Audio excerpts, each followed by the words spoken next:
Celle sur l'IA, celle de l'Est républicain, parce que c'est l'actualité du jour. D'ailleurs, la semaine dernière, Fabien Gay avait posé sa question d'actualité au gouvernement. Mon camarade Fabien Gay, sur les enjeux liés à l'intelligence artificielle.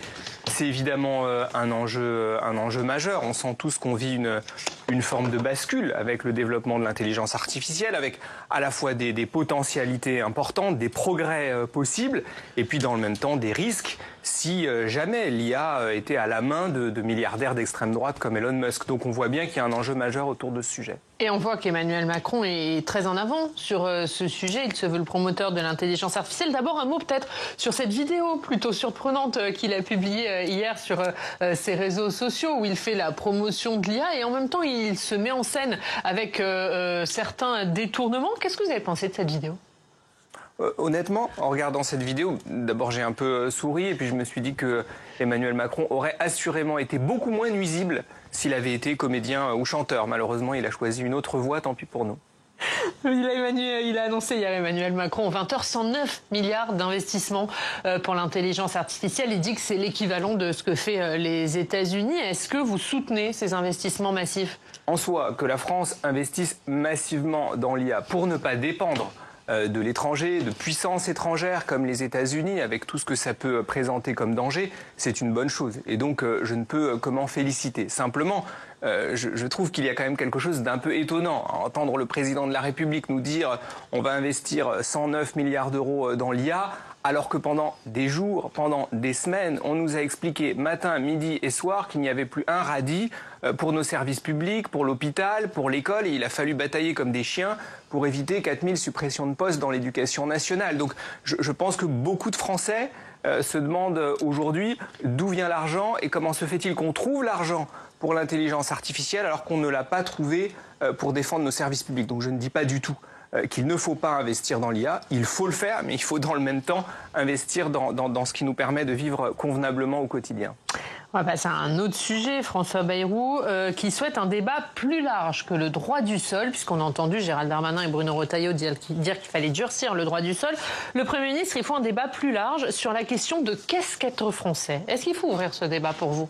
Vous savez, moi je suis quand même frappé par le fait que notre débat politique, médiatique est complètement saturé par les questions d'immigration. Les étrangers, c'est 8% de la population qui vit sur le territoire français, 8,5%, c'est 100% du temps de parole de la droite et de l'extrême droite. On a aujourd'hui une droite et une extrême droite qui ont décidé de faire tourner tout le débat politique français autour de ces enjeux-là. Vous avez vu les propositions de loi que nous allons débattre dans les semaines qui viennent au sein du Sénat. Vous avez vu ce que LR a déposé. Une proposition de loi pour limiter l'attribution des aides sociales avec la nécessité d'être présent en France depuis plus de 2 ans pour les étrangers en situation régulière. Une autre proposition de loi qui concerne l'incarcération en centre de rétention administratif. Là aussi, les enjeux d'immigration. Troisièmement, un débat sur nos relations avec l'Algérie. On a le sentiment que le seul débat qui compte aujourd'hui, c'est le débat autour des questions d'immigration. Et pendant ce temps-là, on ne parle jamais des questions de santé, des centaines de fermetures de classes qui sont programmées à la rentrée. Et donc, il y a là une forme de détournement du débat public. Et je pense que c'est inquiétant et ça prive les Français du débat auquel ils ont droit sur leur vie quotidienne. Mais pour vous, il ne faut pas avoir ce genre de débat. Olivier Faure, il dit qu'il n'y a pas de tabou. Non, mais je ne pense pas que le rôle de la gauche soit d'aider la droite et l'extrême droite à détourner le débat des préoccupations principales des Français. Quand est-ce qu'on parle de pouvoir d'achat ? Quand est-ce qu'on parle des 300 plans de licenciement qui sont en cours ? Évidemment que la gauche doit avoir une politique d'immigration. Et d'ailleurs, nous avons bien sûr des propositions à faire. Au passage, je note qu'en Espagne, il y a eu 900 000 régularisations de sans-papiers. 900 000. Il se trouve que l'Espagne est l'un des pays de l'Union européenne qui aujourd'hui se porte le mieux. Pourquoi ? Parce qu'ils ont régularisé leurs travailleurs sans-papiers. En France, on est à 30 000 régularisations par an. Et encore, on a un ministre de l'Intérieur qui nous explique que la circulaire Valls est trop laxiste. Vous voyez, je pense quand même que dans notre pays, si on veut avoir un débat sur l'immigration, il faut avoir le courage de regarder les choses tranquillement, sans caricature, sans raconter n'importe quoi. Et donc pourquoi ne pas l'avoir ce débat alors ? Pourquoi ne pas l'avoir ce débat ? Parce que chacun exprime son point de vue. Mais parce qu'on voit bien que ce débat est fait pour qu'on ne parle pas du reste.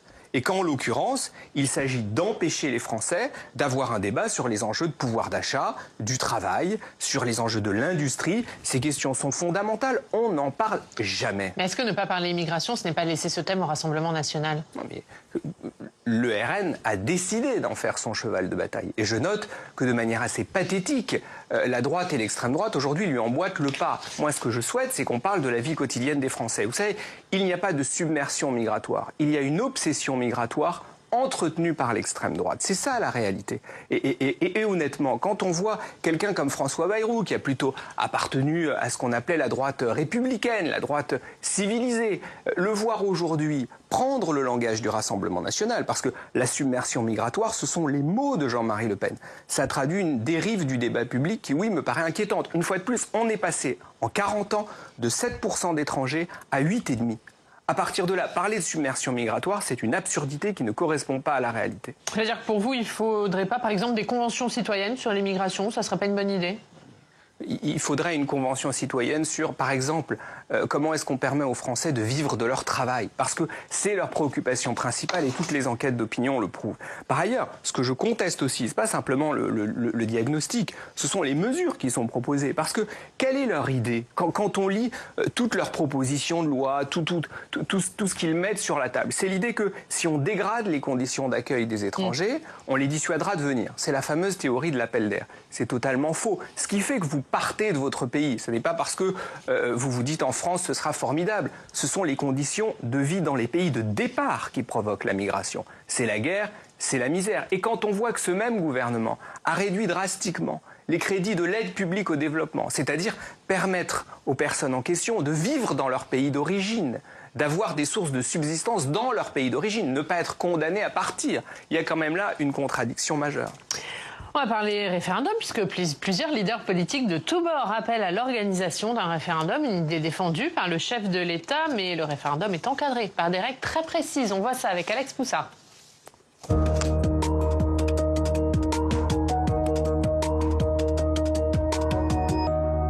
Bonjour Alex. Bonjour Ariane, bonjour Yann Brossard. Bonjour.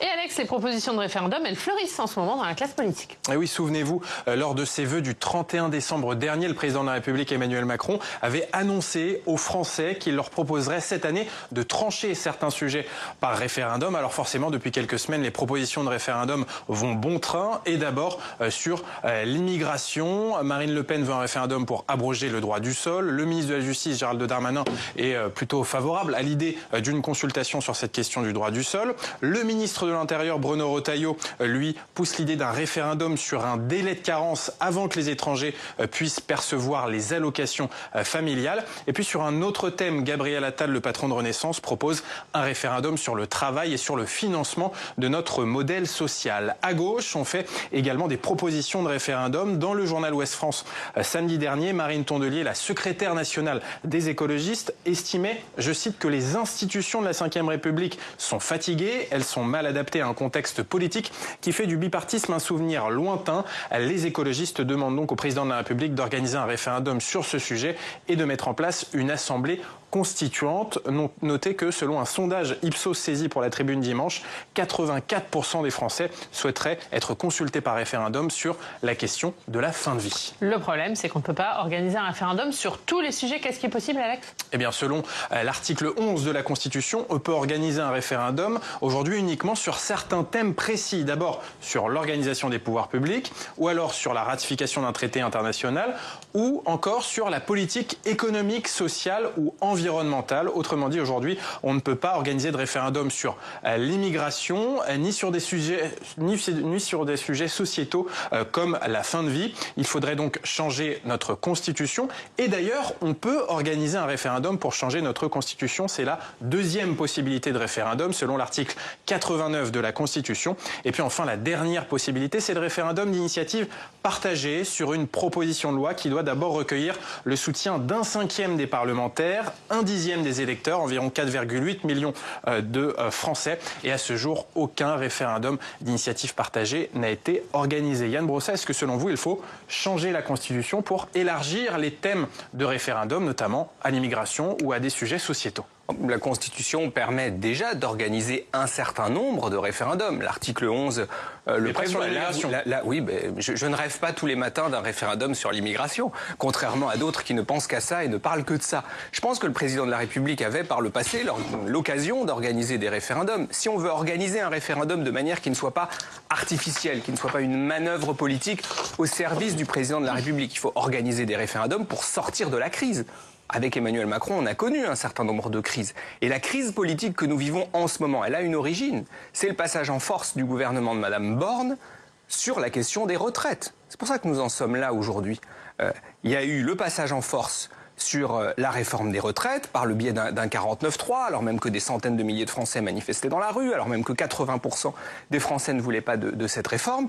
Ensuite, il y a eu des élections européennes au cours desquelles le président de la République et son camp macroniste ont subi les conséquences de ce passage en force. Et puis ensuite, il y a eu la dissolution. Donc tout ce que nous vivons depuis maintenant plusieurs mois procède du passage en force sur cette question des retraites. Donc s'il doit y avoir un référendum aujourd'hui, justement pour sortir de cette crise, c'est un référendum sur l'âge de départ à la retraite. Et c'est ce que, avec les communistes, nous proposons aujourd'hui. Donc pour vous, les retraites, c'est le sujet principal. Et est-ce qu'il faudrait élargir la question posée aux Français, comme le propose Gabriel Attal, en parlant globalement du financement de notre modèle social? Je me méfie un peu de toutes ces idées qui visent en réalité à noyer le poisson. Non, la question est de savoir si les Français auront le droit de partir à la retraite à 62 ans, comme ils pouvaient le faire avant le passage en force de Mme Borne. C'est la question qui a suscité la plus grosse mobilisation des Français ces derniers mois. Et donc, de fait, quelque chose leur a été dérobé dans cette affaire. On ne leur a pas permis que leur voix s'exprime. Eh bien, permettons qu'elle s'exprime à l'occasion de ce référendum. Donc, juste pour vous, il ne faut pas élargir les sujets possibles, alors que les Français, par exemple, demandent un référendum, souhaitent être consultés sur la fin de vie, qu'on parle beaucoup d'immigration dans le débat public et qu'un référendum pourrait trancher certaines questions. Pourquoi ne pas élargir ces sujets? On peut toujours imaginer d'élargir le champ du référendum. Je n'y ai pas d'hostilité particulière. Simplement, ce que je dis, c'est que l'urgence pour sortir de la crise politique dans laquelle nous sommes, c'est de consulter les Français sur cette question des retraites, parce que c'est celle qui, de fait, les taraude. C'est le cas de millions de travailleurs dans notre pays qui veulent savoir s'ils pourront partir en retraite à 62 ans ou s'ils devront attendre 64 ans. Et justement, sur cette crise politique, votre allié des écologistes, Marine Tondelier, demande un référendum pour changer de constitution, sortir de la Ve République. C'est une bonne idée? En tout cas, elle a raison de dire que nos institutions sont en crise. Elle a raison de dire que nous avons besoin d'un saut démocratique. Moi, je partage totalement cela. Il y a des propositions à faire, effectivement, en ce sens. Je ne pense pas d'ailleurs que la proportionnelle, par exemple, soit la solution miracle à tous les problèmes auxquels nous sommes confrontés. J'y suis favorable, mais je ne pense pas que ce soit le seul remède. Je pense que nous avons besoin plus globalement d'un équilibre très différent, d'un équilibre des pouvoirs très différent entre le président de la République et le pouvoir législatif. Moins de pouvoir au président de la République, plus de pouvoir au Parlement. Je pense que c'est cet équilibre-là qu'il faut retravailler. Finalement, est-ce qu'aujourd'hui, le référendum, ce n'est pas la solution pour contourner une Assemblée nationale qui est paralysée car il y a une absence de majorité? À la condition d'entendre le message des urnes. Moi, je suis quand même frappé par le fait qu'on a eu un référendum, c'était en 2005, sur la Constitution européenne, et de fait, le suffrage universel n'a pas été respecté, puisque Nicolas Sarkozy a décidé de refourguer les dispositions rejetées par les Français dans le cadre du traité de Lisbonne. Donc oui, il faut des référendums, il faut aussi être capable d'entendre ce que disent les Français quand ils s'expriment. Merci Alex, à tout à l'heure. À tout à l'heure, et tout à l'heure on parlera du droit du sol. Ce sera à suivre dans le club. On va parler des municipales. C'est l'actualité du côté de Paris. Pour ça, on retrouve Jacques Paquier. Bonjour Jacques, merci beaucoup d'être avec nous. Directeur de la rédaction du journal du Grand Paris. Et Jacques, on va donc parler des municipales dans la capitale. Oui, absolument. Yann Brossat, vous avez été mandaté par votre formation politique pour incarner, je crois, une candidature à gauche. Le Parti socialiste reporte les primaires censées départager Rémi Féraud, désigné par Anne Hidalgo et Emmanuel Grégoire.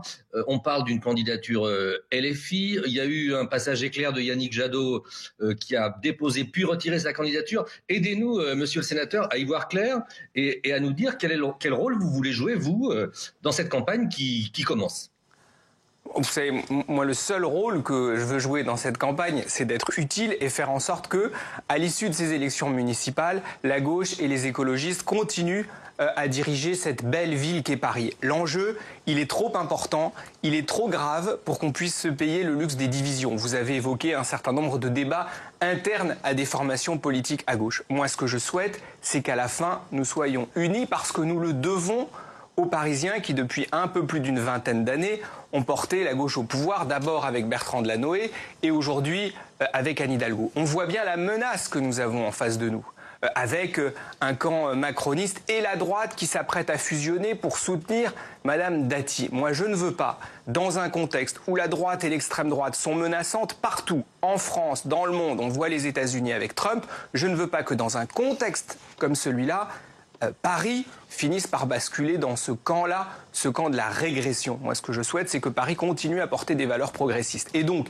bien sûr que les formations politiques peuvent débattre. Mon souci, c'est qu'à la fin, la majorité municipale atterrisse unie dès le premier tour de ces élections municipales. Et comment ?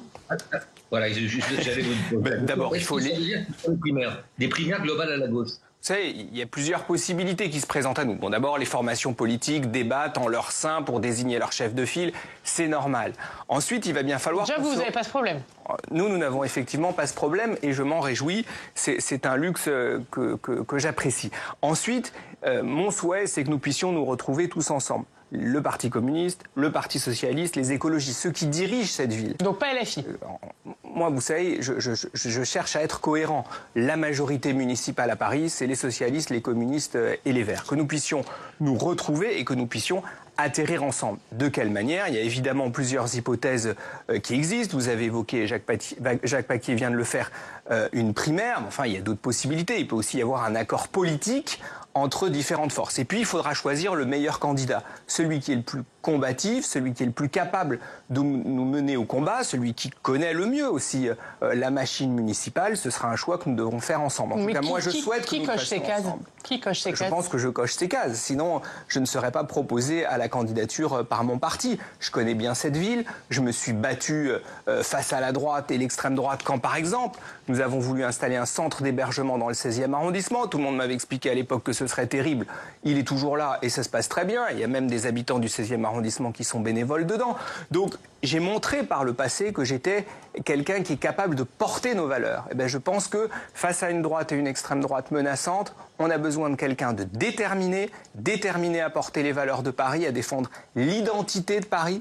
Et c'est ce que j'ai envie de faire dans cette campagne. Mais comment vous allez vous mettre d'accord? Quel va être le processus? Parce que Rémi Féraud, il dit pareil que vous, le candidat, un des deux candidats socialistes. Il dit aussi, c'est moi le mieux placé et il faut que la candidature de l'Union de la gauche, elle se fasse derrière les socialistes.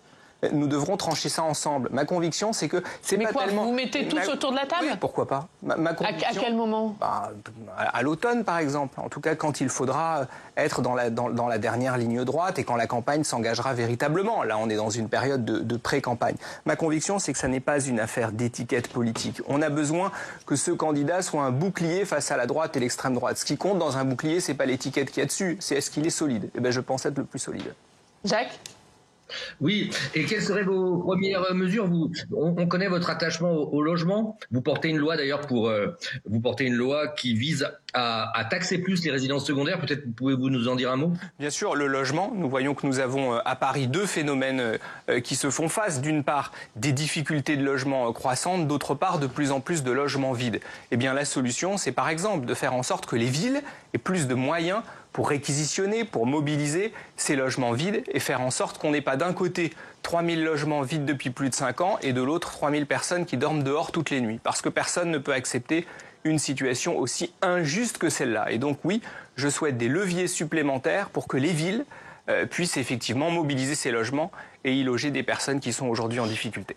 Un mot sur le mode de scrutin, puisque François Bayrou a rencontré les députés qui souhaitent modifier le scrutin à Paris, à Lyon, à Marseille. Est-ce que vous êtes favorable, vous, au changement du mode de scrutin? Non, et je trouve que procéder à un changement de mode de scrutin à quelques mois de ces élections municipales s'apparente à une forme de tripatouillage honteux.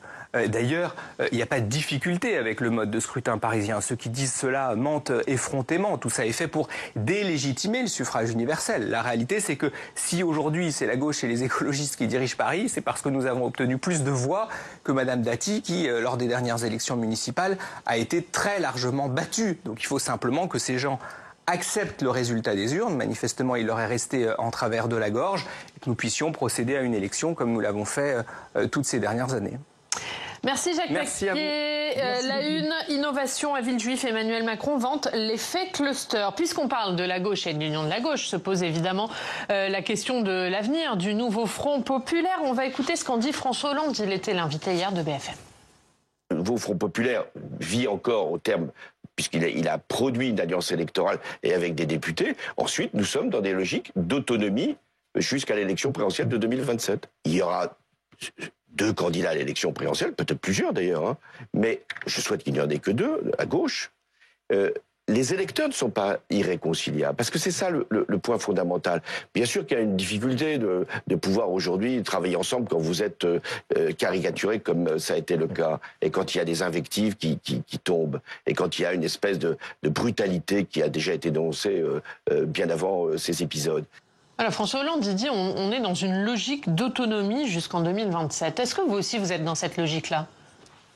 Je pense qu'il est trop tôt pour le dire. En tout cas, ce qui est sûr, c'est que je vois bien comment cette petite musique des 2 gauches irréconciliables est en train de se faire à nouveau entendre. L'idée qu'il y aurait d'un côté une gauche social-démocrate, de l'autre une gauche radicale, et qu'il faudrait construire des digues entre ces 2 gauches-là. Ce scénario-là, qui est entretenu et par François Hollande et par Jean-Luc Mélenchon, est un scénario perdant. La majorité des électeurs de gauche ne se disent pas « je suis de la gauche radicale » ou « je suis de la gauche social-démocrate et je ne discute pas avec mon voisin ». Ça ne fonctionne pas comme ça. Vous avez des électeurs de gauche qui un jour votent pour la France insoumise, un autre aux élections municipales par exemple peuvent voter pour le Parti communiste, et puis à une autre élection ils voteront pour le Parti socialiste. Donc tout ça me paraît très artificiel et surtout très dangereux, parce que c'est le scénario de la division, et donc au bout c'est le scénario de l'échec. Donc je ne suis pas favorable à cette vision de la gauche-là. Moi je pense que la gauche doit rester unie et que c'est comme cela qu'elle aura la possibilité de gagner.